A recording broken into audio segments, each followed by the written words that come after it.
कण में महारास,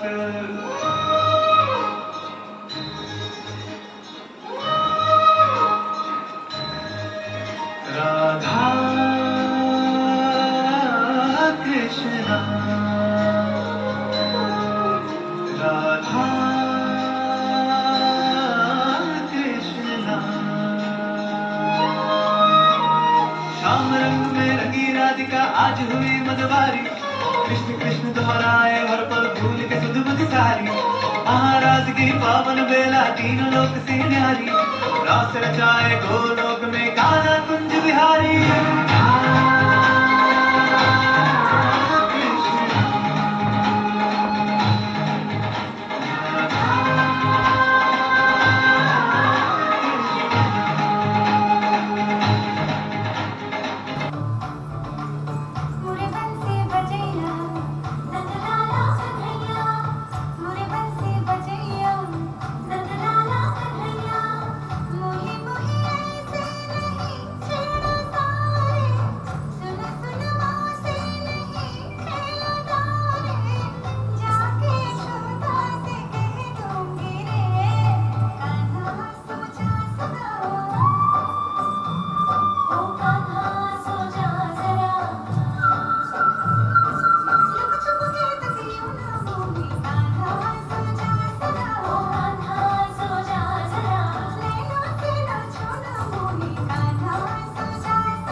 उसमें निकलते हैं।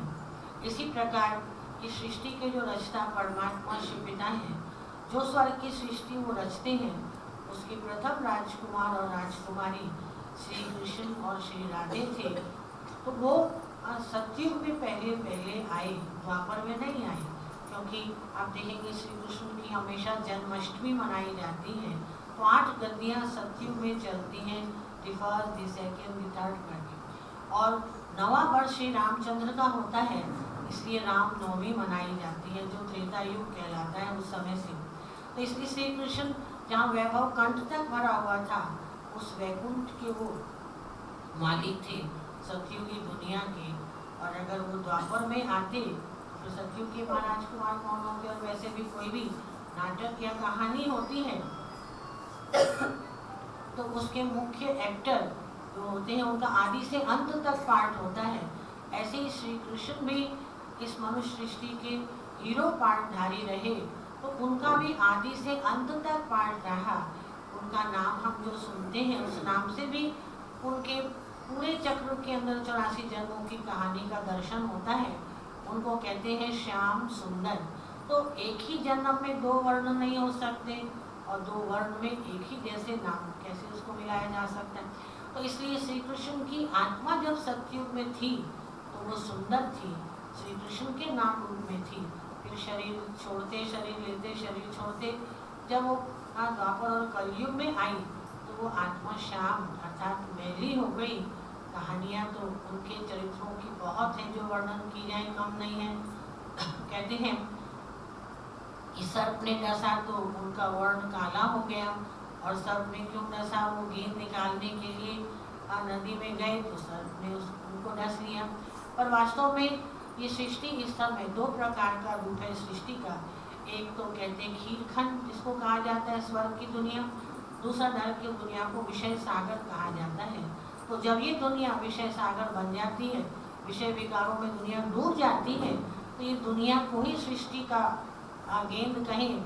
जब ये सृष्टि डूब गई विषय विकारों में, तो परमात्मा शिव पिता उस सृष्टि को उससे निकालने के लिए, उस विषय सागर से निकालकर सुखमय दुनिया बनाने के लिए उनको सृष्टि पर आना। मैं सिर्फ इतना कह सकता हूँ कि मैं वो सौभाग्यशाली पुरुष हूँ, इसके पिता ने जब इस धरती पे इस शरीर को धारण किया था, वो शुभ अवसर जन्माष्टमी का था, और इसीलिए उनका नाम कन्हैया रखा गया था। मैं तो उनके मार्गदर्शन में पला भरा हूँ। आज वो हमारे बीच सशरीर नहीं है, किंतु उनका आशीर्वाद, मार्गदर्शन हमें लगातार मिलता रहता है। एक बात जो श्री कृष्ण जी से,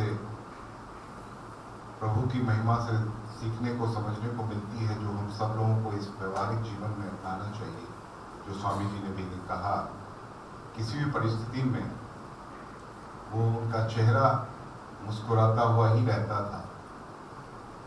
वो ये प्रतीक है कि आपके अंदर जितने भी द्वंद्व चल रहे हो, अगर आप आत्मसंतुष्टि की ओर हैं तो आपके चेहरे पे कहीं तनाव आ नहीं सकता है।